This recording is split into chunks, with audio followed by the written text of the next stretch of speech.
જૂનાગઢને મોટી ટ્રાફિક સમસ્યાઓમાંથી મુક્તિ આપવા માટે આખરે ફાટક મુક્ત જૂનાગઢની સત્તાવાર જાહેરાત કરાઈ છે। બસ સ્ટેન્ડથી ગાંધીગ્રામ સુધીના 7 ફાટકો દૂર કરવા રેલવે તંત્રએ મંજૂરી આપતા ભાજપ કાર્યકરોએ ફટાકડા ફોડીને જશ્ન મનાવ્યો હતો। જૂનાગઢ વાસીઓનું કહેવું છે કે વર્ષો જૂની રજૂઆતો બાદ આખરે સાંસદ રાજેશ ચુડાસમા અને ધારાસભ્ય સંજય કોરડિયાની મહેનત રંગ લાવી છે। ભારતીય જનતા પાર્ટીના સૌ કાર્યકર્તાઓ દ્વારા આજ રોજ જૂનાગઢ મહાનગરની સૌ જનતાને ફાટક મુક્ત જૂનાગઢના અભિનંદન પાઠવું છું। ત્યારે નરેન્દ્રભાઈ સેવા સુશાસન અને જનકલ્યાણના આજના દિવસે જેમને પ્રધાનમંત્રી તરીકેના શપથ લીધા હતા અને આજના દિવસે જ્યારે 12 વર્ષ પૂરા થયા છે ત્યારે ભારતીય જનતા પાર્ટી જૂનાગઢ મહાનગરના સૌ કાર્યકર્તાઓ માટે સૌ જનતા માટે આનંદની વાત છે કે સુંદર મજાનું જ્યારે જૂનાગઢ શહેર રેલવે સ્ટેશનથી માંડીને ગાંધીગ્રામ સુધી જ્યારે 7 ફાટકો આવતું હોય છે અમને ફાટક મુક્ત જૂનાગઢ એક કરી બતાવ્યું।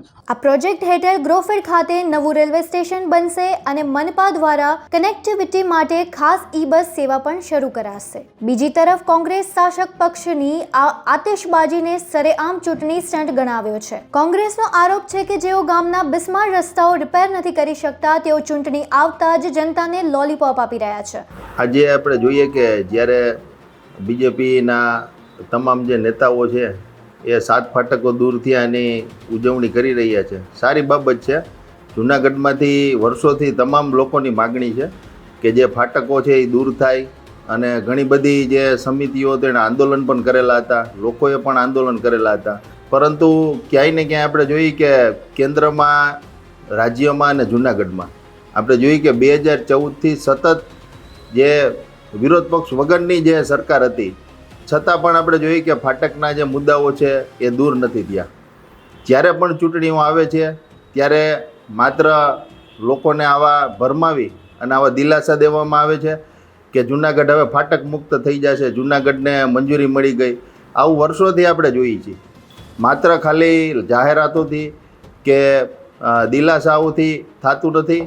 અત્યારે તમારાથી ખાલી સામાન્ય એવા રોડ રસ્તા રિપેર નથી થતા અને સામાન્ય જનતાને જે પ્રાથમિક સુવિધાના કામો નથી થતા તો તમે ફાટક દૂરની ક્યાં વાત કરો છો?